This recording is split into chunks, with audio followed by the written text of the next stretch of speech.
అన్నమయ్య జిల్లా రైల్వే కోడూరు పట్టణంలో ప్రధాన రహదారిలో ఉన్న ఒక ప్రైవేటు షాపింగ్ కాంప్లెక్స్లో గత రాత్రి చోరీ జరిగింది.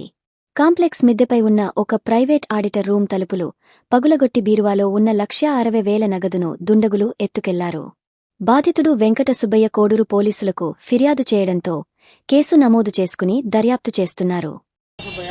ఆడిటర్ నా 1,60,000 ఒక బ్యాగులో పెట్టి బీరువాలో పెట్టినాడు.